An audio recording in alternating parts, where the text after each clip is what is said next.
우리 성도들에게 가장 많이 듣는 얘기 가운데 왜 목사님은 찬양대가 그렇게 은혜롭게 찬양할 때 칭찬을 안 해주십니까? 이런 얘기를 많이 들어요. 근데 한번 가만 생각해 보면 여러 목사가 설교 잘하면 목사님 설교 잘했습니다. 그리고 박수합니까? 그렇지 않잖아요. 예배 가운데 우리의 온전한 예배 받으실 분은 하나님이십니다. 하나님의 주권과 영광에 쓰임받은 우리 찬양대원들은 그래서 복받으신 분들이고 하늘 영광을 드러내는 영광 속에 사는 분들입니다. 그러나 이 시간 한번 해보고 싶어요. 어떻게 하냐면 영광 받으실 하나님께 우리 영광의 박수를 같이 한번 올려드리십시다.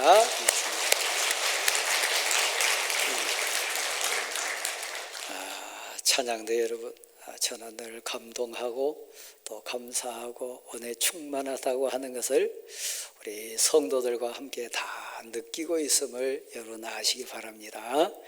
감사하지요? 지난 목요일 저녁에 서울에 첫눈이 내렸습니다. 우리들 마음속에 또 우리가 상상하고 꿈꾸는 그림이 있다면 첫눈에 대한 환상, 아름다운 추억, 그리고 동화와 같은 그런 설렘이 있는 눈 내리는 현장을 그렸는데 사실 지난 목요일 내리는 눈의 현장은 그렇지가 못했습니다. 서울시의 한계를 우리가 온 불편함으로 같이 체험했습니다. 그리고 우리 각자 인생들의 한계도 무엇인지를 분명히 볼 수 있었습니다. 그 짧은 시간에 그 조그만 양의 눈이 내렸음에도 불구하고 꼼짝없이 몇 시간을 갇힌 사람도 있고 얼마 되지 않은 거리를 앞에 두고 발만 동동 굴렀던 우리의 본 모습을 보게 됐습니다. 그날이 마침 우리 교회가 부흥사경의 둘째 날이었고 또 사경회를 준비하는 시간대였기 때문에 사실 저도 1시간 갇혀 있었던 사람입니다. 여의도에서 강사님 식사 대접하고 오는데 평소 같으면 10분 거리인데 1시간 이상을 갇혀 있었습니다. 얼마나 애타겠어요. 얼마나 갈급한 심정으로 하나님 이거 어떻게 합니까? 성전에서는 성도들이 기다리고 있고 시간은 자꾸 가는데 앞은 꽉 막혀가지고 움직이지를 않으니 이거 어떻게 합니까? 다급했어요. 여러분, 시대의 흐름이라고 하는 시루라고 하는 그 단어를 가슴으로 많이 받아보신 적 있으신지 모르겠습니다. 아무리 급해도 나는 이런저런 형편에서 지금 다급해도 시대의 흐름에 꽉 막혀가지고 꼼짝없이 묶일 때가 있어요. 내 생각과 내 가치는 그러지 않는데 휩쓸려가는 무서운 시대의 물결에 휩쓸려가는 경우도 있어요. 그것을 영적인 흐름이라고 하는 가치로 이렇게 다시 한번 보면 이 시대의 영적인 현장들 그리고 시대의 영적인 상황들은 어떨까? 오늘 본문을 기록하고 있는 사도 요한은 그 초대교회의 당대 시대의 흐름, 특별히 사도로 부름받은 사명자였기 때문에 초대교회 상황 속에 있는 교회들의 영적인 상태를 은혜 가운데 봤어요. 아시아에 있는 7 교회를 향해서 사명자가 돼가지고 때로는 엄한 책망의 언어로 말을 쏟아내기도 하고 아프고 아픈 마음으로 그렇게 힘들고 어려운 가운데서도 믿음이라고 하는 가치를 꽉 붙들고 끝까지 버티고 있는 또 교회들을 보면서 애절함으로 함께 울면서 하나님의 말씀을 전했던 현장이 오늘 이 요한계시록 1장부터 쭉 진행되는 본문입니다. 여러분 가정에 또 우리 교회에 여러분 각자 심령 속에 흐르고 있는 하늘을 향한 신앙 가치라고 하는 기준에서 우리의 영적인 분위기, 영적인 고백은 어떤 모습일까요? 댁에 가셔서 천천히 몇 장 진행되지 않습니다만은 아시아에 있는 7교회의 상황을 여러분의 현실 가운데 비춰보면서 이 시대에 다 아시고 보시는 정확하게 꿰뚫고 계시는 하나님께서 우리를 어떻게 보실까?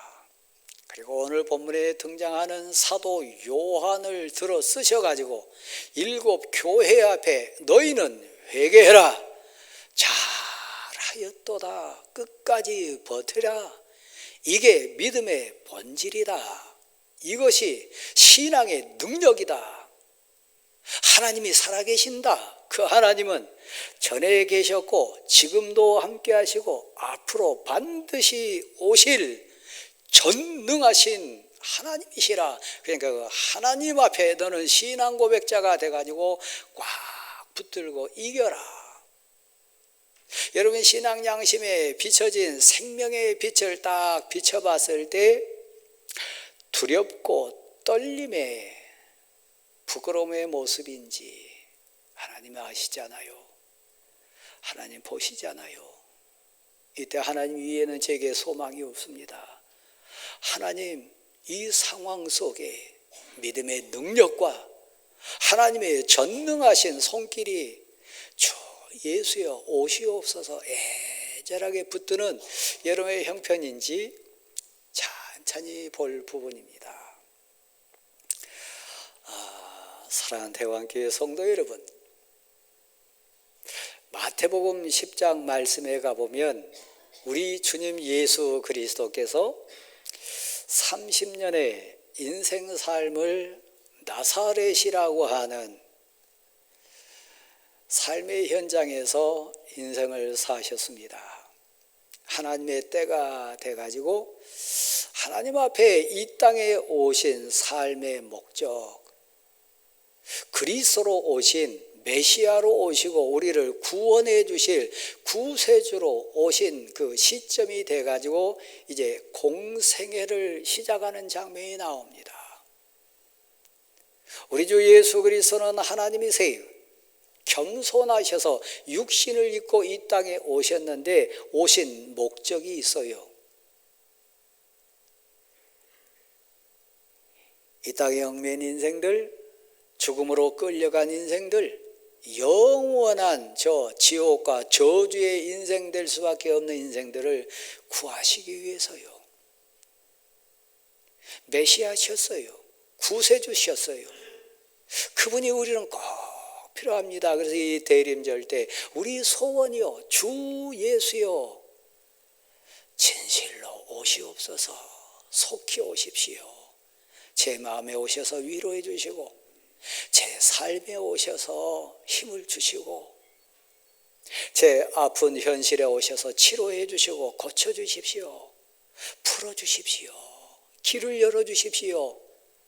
나의 구세주 예수에 오셔서 나를 평안케 하시고 이 죄의 묶임에서 풀어주셔가지고 자유를 주십시오. 평화의 왕으로 오시기를 원합니다. 애절하게 부르짖는 소원 속에 그 사역 감당하기 위해 오신 메시아세요. 그런데 우리 주님은 혼자 일하시지 않으셨어요. 저를 보실랍니까? 저같이 부족한 사람도 여러분처럼 여러 형편과 처지에 있는 인생이라 할지라도 우리 주님은 함께 일하시기를 원하셨어요.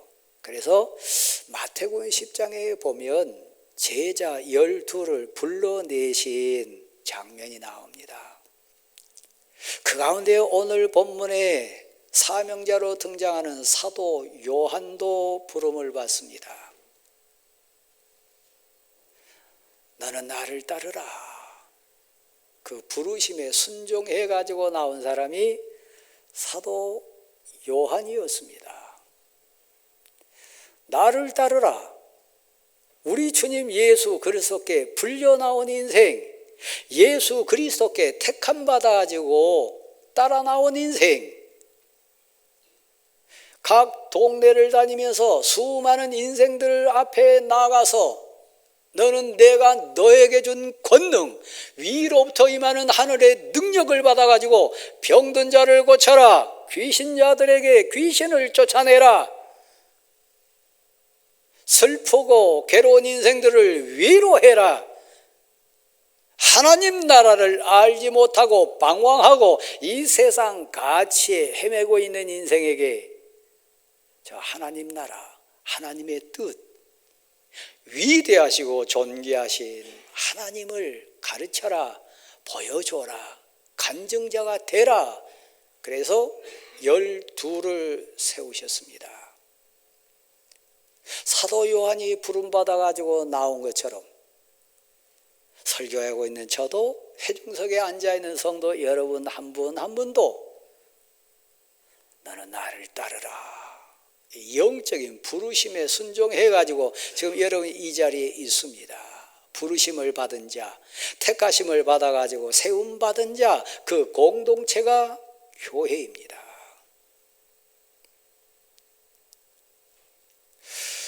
사도 요한이 부름받은 것처럼 그 부름받은 자들이 모여가지고 이런 공동체가 교회인데, 성경 가운데 에베소서라고 하는 성경이 있습니다. 1장부터 6장까지 진행되는데, 특별히 교회가 무엇인가, 성도는 누구인가, 교회가 해야 될 사명은 무엇인가, 교회의 권위와 능력과 교회의 은혜는 뭔가 집중적으로 선포해 주시고 가르쳐 주신 성경이 에베소서입니다. 그런데 에베소서 1장 1절부터 2절까지는 인사가 나옵니다. 3절부터 본론이 시작되는데, 교회를 말씀할 때, 교회에 대한 말씀을 선포할 때 첫 마디가 있어요. 교회를 바라보는 첫 이미지가 있습니다. 그 주체적인 가치가 나옵니다. 한번 받아주실래요? 자, 큰 소리로 한번 받아주세요. 찬송하리로다. 교회를 바라보는 성도의 시각, 교회를 바라보시는 하나님의 가치, 그 주제는 첫 마디가 그거예요. 찬송하리로다. 교회를 이루시도록 한 사람 한 사람을 불러주신 하나님 은혜를 찬송하라. 죽을 수밖에 없는 인생을 구원하셔가지고 한 사람 한 사람 모이게 해가지고 공동체를 이루게 하신, 교회를 허락하신 하나님의 은혜를, 그 능력을 찬송하라.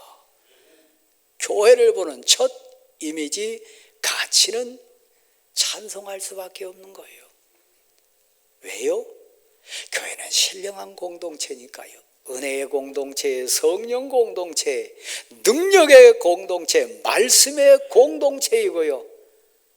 주 예수 그리스도 앞에 고백하는 신앙 고백 공동체가 교회이기 때문에, 교회는 단순한 조직이 아닙니다. 교회는 단순한 친교 모임이 아닙니다. 교회는 단순히 건물이거나 단순히 어떤 사역하는 곳 아닙니다. 예수 그리스도께서 사도 요한을 불러내신 것처럼 우리 한 사람 한 사람 마음을 감동시키시고 믿음을 넣어주셔가지고 사명자로 불러내셔서 모이게 한 은혜의 공동체니까요. 쭉 나옵니다. 교회가 뭐냐? 교회는 하늘에 속한 모든 신령한 복을 사모하는 공동체가 교회입니다. 교회는 이 땅의 가치를 사모하는 곳 아닙니다. 에베소 1장 3절 이하에 쭉 나온 장면분 제가 몇 가지만 소개를 해드리면, 첫 번째는 저 하늘에 속한 모든 신령한 복, 그 복이 임하는 공동체, 그 복을 사모하는 공동체, 그 복에 감격하고 찬양하는 고백자들 모이는 공동체 교회입니다. 교회는 태초 전부터, 태중에 있기 전부터 하나님이 작정하시고 예정하시고 불러내주신 은혜 입은 자들의 공동체가 교회입니다. 교회 본질은 태초 전부터예요. 여러분이 태중에 있기 전부터예요.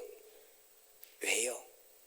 처음에 주권자 되신 하나님이 우리를 아시고 보셔서 이미 예정해 놓으셨어요. 여러분이 김씨가 되고 박씨가 되고 이씨가 된 것 여러분의 선택 아니에요. 그거보다 더 놀랍고 위대한 예정이 있는데 우리가 하나님의 아들이 되고 하나님의 딸이 되는 은혜를 입은 거예요.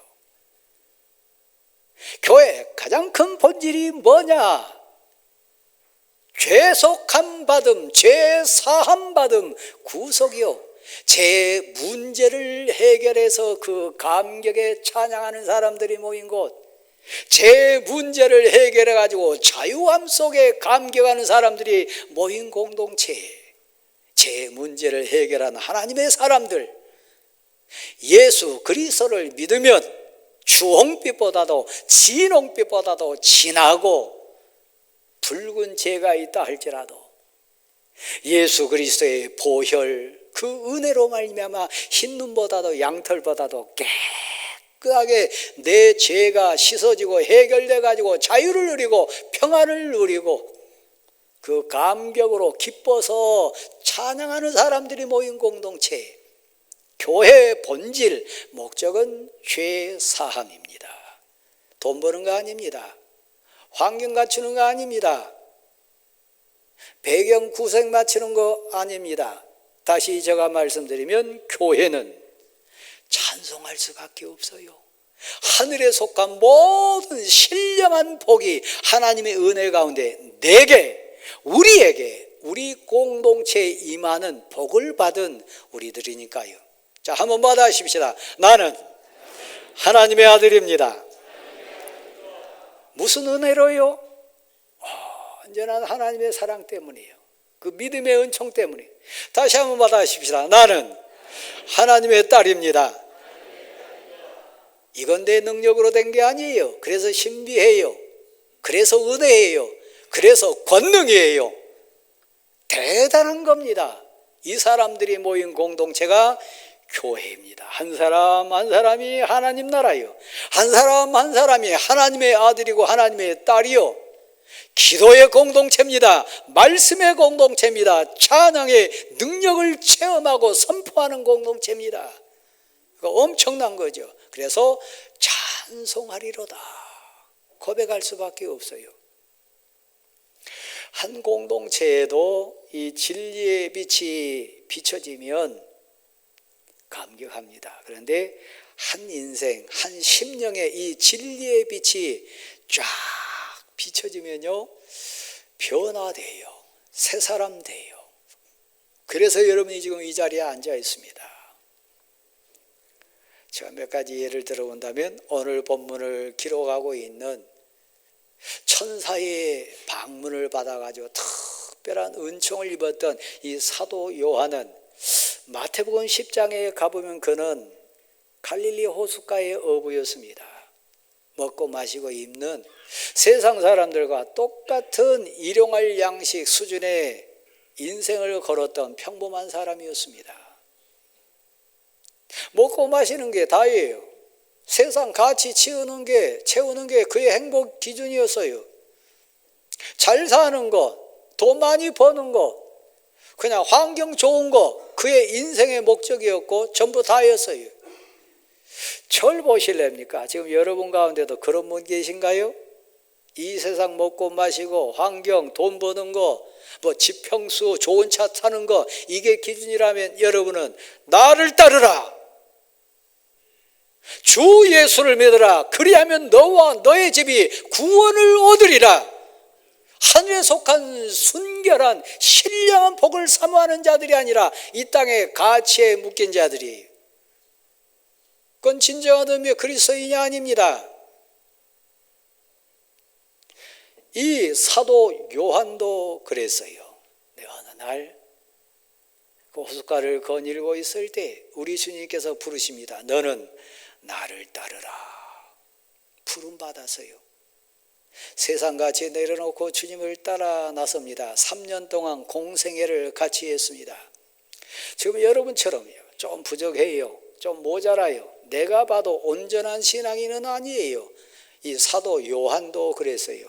누가복음 9장 51절부터 쭉 몇 절 가보면요, 우리의 모습을 그대로 보여주는데, 사도로 부름 받았지 않습니까? 12 제자 가운데 부름 받았지 않습니까? 그리고 3년 동안 지금 따라다닙니다. 주님께 행하신 이적과 기적과 능력을 현장의 간증자로서 보고 있습니다. 적어도 이 요한은 12 제자 가운데도 특별한 인생입니다.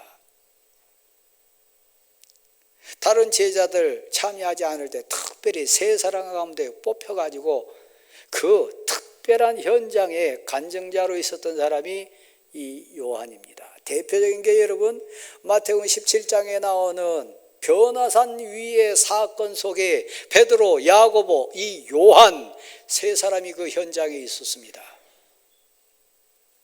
엘리야가 나타나서요, 그렇죠? 그 현장에 우리 주님 계셨어요. 그 현장에 특별히 초대받았던 이 요한입니다. 네, 여러분, 제 모습이나 여러 모습처럼 사역 열정적으로 한다고 했지만 우리 주님이 행하신 그 수많은 기적과 이적 현장에 있었지만 그도 부족했어요. 열정은 있고 열심은 있는 것 같은데 하나님의 뜻과는, 하나님이 원하신 것과는 영 다르게 반응했어요. 이쯤 제가 설교하면 여러 모습이 많이 막 드러나야 되고 부끄러워야 되고 반성이 좀 돼야 정상인데 어떠신지 모르겠어요. 어느 날 예루살렘을 위하여 이제 마지막 사역 정리하시고 예루살렘 올라가실 때 사마리아 지역을 지나가고 있었습니다. 물론 이 사도 요한이 옆에서 동행했습니다. 사마리아 사람들이 깐죽거렸어요. 핍박했어요. 예수님을 반대했어요. 그들은 진리를 몰랐어요. 세상 가치로 가로막았어요. 우리가 신앙생활할 때, 교회 생활할 때, 이 세상 살아갈 때 믿음의 가치를 가지고 삶의 현장에 갈 때 사마리아 사람들처럼 깐족거리는 사람들 많잖아요. 감정이 막 복받쳐 올라서요. 그래서 주님께 이렇게 부탁합니다. 예수님, 주님은 능력 있지 않습니까? 저 엘리야가 그랬던 것처럼 주님도 하실 수 있지 않습니까? 이 반대하는 사람들, 대적하는 사람들, 세상 가치를 가지고 깐족거리는 이들, 하늘에서 불을 내려가지고 이들 태워 죽여버립시다. 얼마나 무서운 일입니까? 사실 주님께는 그런 능력이 있어요. 엘리야보다 더 큰 능력이 있으신 분이 주님이셨어요. 근데 주님의 뜻은 대적하고 원망하고 우리 주님을 가로막는 사마리아 사람들을 하늘에서 불을 내려가지고 그 자리에 태워 죽이시는 그런 주님은 아니셨어요. 교회 생활하시는 성도 여러분, 특별히 사도 요한처럼 중직자 입장에 계신 성도 여러분, 여러분의 열정, 여러분의 열심, 하나님을 사랑한다고, 주님을 위한다고 하는 가치에 있지만 혹시 사도 요한처럼 이 대적하는 사람들, 반대하는 사람들, 세상 가치를 가지고 아프게 하는 사람들, 하늘에 불을 내어 태워 죽입시다. 그런 가치로 사역이나 옆에 있는 사람들을 대하지는 않습니까? 이 얘기를 하는 이유는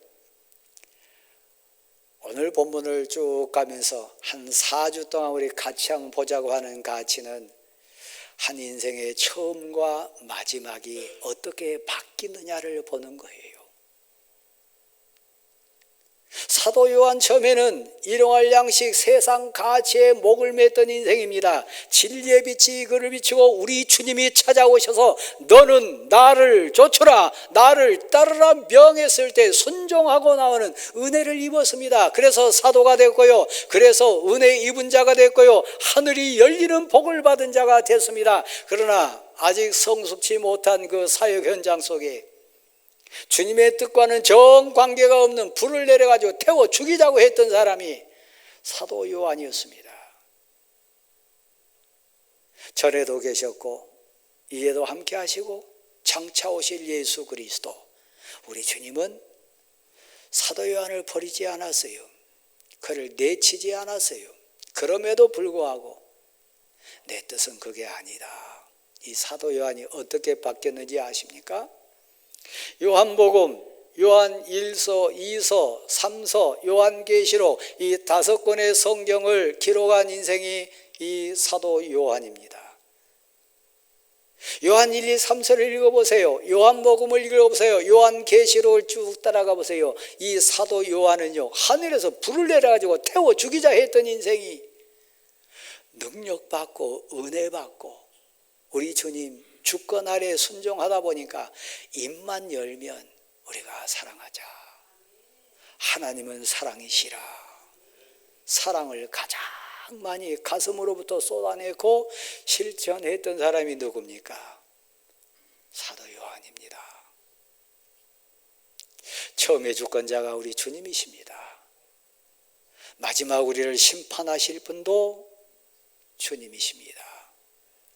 사랑하는 성도 여러분, 사도 요한이 입만 열면 사랑 얘기할 수 있었던 그 이유는 뭘까요? 자기 능력을 한 거 아닙니다. 하나님이 그렇게 하셨어요. 만들어 주셨어요. 변화시켜 주신 걸 믿으시기를 바랍니다. 그렇습니다. 오늘 본문을 대합니다. 사랑하는 성도 여러분, 처음의 주권자가 우리 주님이십니다. 마지막의 주권자도 우리 주님이십니다.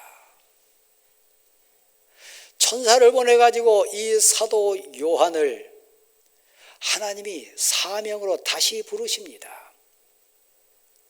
근데 육신적으로 보면 사실 호숫가에서 고기 잡던 때가 더 좋았을 수 있어요.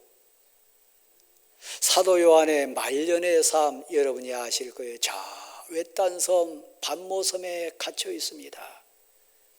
육신으로 내세울 거 아무것도 없습니다. 외롭게 저 머나먼 반모섬이라는 곳에 갇혀가지고 지금 혼자 있습니다. 이게 세상 가치로 보면 성공일까요? 행복일까요? 기쁨일까요? 그러나 아시나요? 육신은 외롭고 육신의 환경은 아무것 없어도 사도 요한에게는 천사가 임하는 은혜가 임해서요, 하늘이 열리는 능력이 있었고요, 하나님이 보이는 능력이 있었고요, 예수 그리스도 우리 주님과 동행하는 기쁨이 있었어요. 세상이 줄 수 없는 자유와 기쁨과 평안이 있었어요. 여러분의 성공 기준, 삶의 기준, 인생 기준 어디에 있습니까? 일용할 양식에 국한되었던 저 갈릴리 호숫가에 살던 사도 요한의 젊은 시절입니까? 그러나 여러분 이 자리에 앉아 계세요. 나를 따르라. 하나님의 부르심과 우리 주님 부르심에 은혜 입어가지고 여러분 이 자리에 오셨어요. 근데 여러분 모습이 극히 감정적입니까? 극히 세상 기준이 막 혼합된 그런 가치입니까? 막 감정 섞이면 불로 태워 죽이자고 그런 신앙생활하지만 똑같이 격정적이고 똑같이 세상 기준적이고 똑같이 보복하고 싶고 똑같이 화내고 똑같이 그런 인생 기준입니까?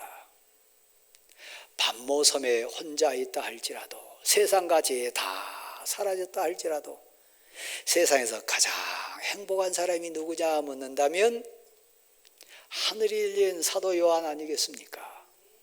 하나님의 말씀을 듣는 사도 요한 아닐까요?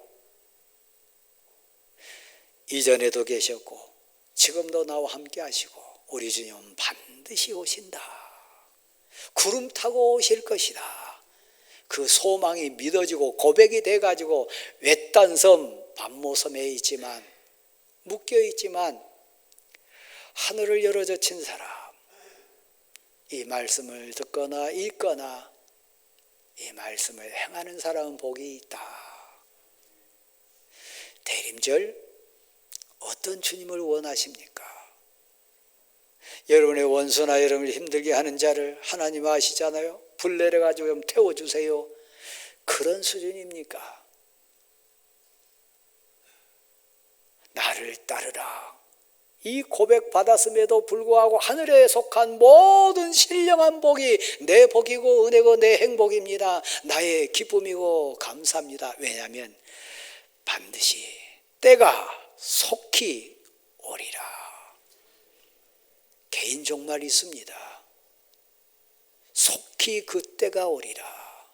지금 영적인 흐름 가운데 시루는 어떤 흐름입니까? 종말이요. 앞이 보이지 않는 세상 종말이요. 이 때를 아는 자들, 7 교회를 향해 입을 열었던 사도 요한의 외침이 여러분이 그 대상자가 돼가지고 아들과 딸을 향하여, 여러분 사랑하는 자를 향하여, 여러분이 알고 있는 주변 교회를 향하여 사도 요한이 외쳤던 이 외침, 때가 가까이 옴이라. 이전에도 계셨고 지금도 함께 하시고 장차 오실, 반드시 오실 우리 주님이 나는 믿어지고 보인다. 간증할 수 있는 우리 모두가 될 수 있기를 간절히 소원합니다. 여러분의 행복은 무엇입니까? 이 대림절에 어떤 주님이 친정 오시옵소서. 어떤 주님을 여러분은 원하십니까? 위로자로, 평화의 왕으로, 은혜의 주님으로 오시기를 원합니다. 하나님 위에는 제게 복이 없습니다. 하나님만이 저의 힘입니다. 하나님을 진실로 사랑합니다. 고백하는 여러분에게 이 대림절, 사도 요한에게 천사를 보내신 하나님이 간절히 사모하고 원한 여러분에게도 하나님의 영을 보내주실 줄 믿습니다. 그 고백으로 일어나십시오.